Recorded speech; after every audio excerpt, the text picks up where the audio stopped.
First and foremost, I would like to thank Storyblocks for sponsoring today's video. Go to the link down in the description below to learn more about Storyblocks video. Welcome back to another editing tutorial, everyone. For those of you who don't know me, my name is Daniel Schiffer. I make videos here on YouTube all about filmmaking and content creation, so if you're into that kind of thing, make sure you subscribe and turn on notifications. I guarantee you will not regret it. When I do editing tutorials, whether that's an effect or a transition or any other editing technique, it is important to understand the reason why I do these tutorials. So in the case of today's tutorial, I'm going to be showing you a simple, fast zoom in sequence, which is becoming very popular nowadays. And by showing you how to do this technique, I'm not implying that you should start putting this effect in all of your videos, nor am I saying that it's a super practical effect to be showing in a lot of different types of work. Rather, by watching this tutorial and teaching you guys the techniques that go into an effect like this, I'm hoping that you can come away with some knowledge and understanding of how keyframes work and how different components of an effect can help when doing other types of effects and just make you a better editor in general. And with all of that out of the way, here is the effect I'm going to be teaching you. So when pulling off this type of effect, I find it helpful to start with some sort of audio. In this case, the song I was using actually has a nice little breakdown near the start, and it sounds like this.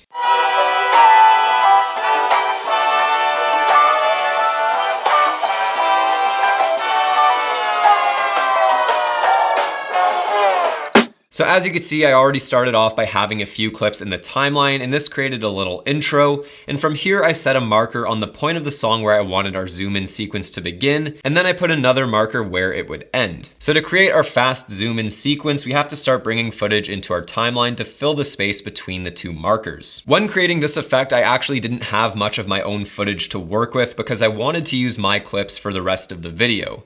So instead, I grabbed some royalty-free stock footage from Storyblocks Video. Storyblocks is the sponsor of today's video, and I've actually been using Storyblocks Video for years before they ever reached out to me. And if you're ever in need of a quick video clip, whether that's some B-roll, a drone shot, After Effects templates, motion backgrounds, or overlays, Storyblocks Video has you covered because they have a huge member library full of high-quality content. My number one favorite thing about Storyblocks Video is that their content is royalty-free, so you can use it for YouTube for your creative projects or tutorials. You can use it for client work or commercial use. So feel free to go to the link in the description down below to learn more about Storyblocks Video. So now I'll go ahead and browse the website for a few clips that I think will suit my sequence. And here we have a shot of a tattoo needle dipping into water. Here's a black ink droplet. And here we have some interesting fluorescent lighting or quasars. I'm going to download all of these and add them to my sequence, cutting each one down to 3 frames. So once we've added all our footage and cut each clip down to 3 frames and spliced in our stock footage, here is what the sequence looks like.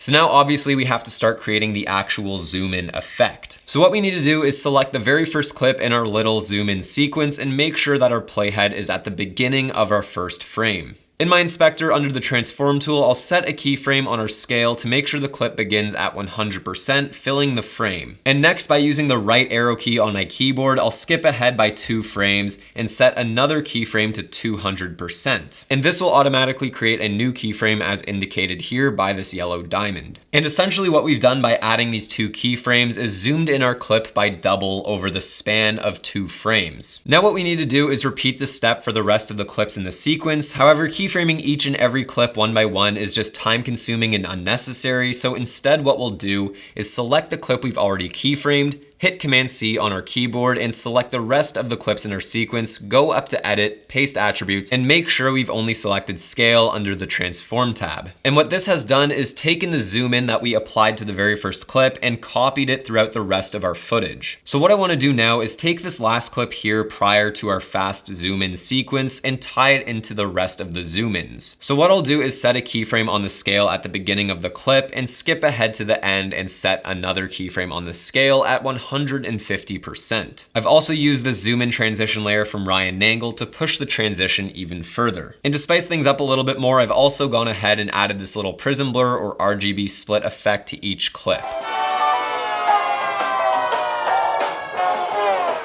So you can see now that the visual aspect of this effect is pretty much done, and all there is left to do is take care of the sound design to tie it all together. So what I'm doing here is cutting out the portion of the song that plays during the zoom in sequence, and I'm adding a muffled effect to it.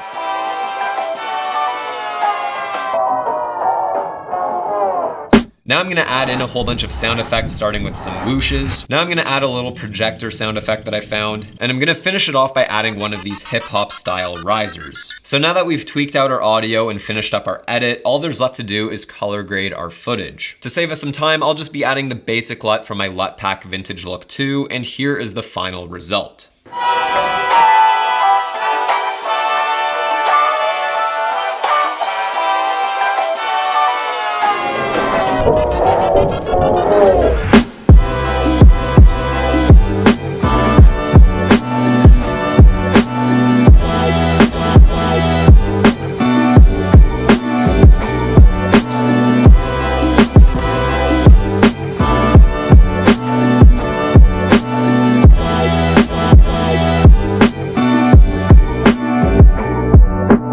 So as you can see, this is a pretty straightforward effect, and if you actually try it out and practice it, you'll find that your understanding of keyframing and using audio and stock footage to help your edits will overall make you a better editor. So I actually got the idea for this tutorial from Aiden Robbins, who recently did it for Adobe Premiere, so if you're at all confused by the Final Cut tutorial, you can check out his up here. Big shout out to Aiden Robbins, great YouTuber, great filmmaker. Definitely check him out. But that is it for today's video. Thank you guys so much for watching. Follow me on Instagram at daniel.schiffer, and I will see you guys in the next video. I'll bring you a different cat today. So at the end of last week's video, you got to meet Minxie, and I would like to introduce you guys to Reese. Okay.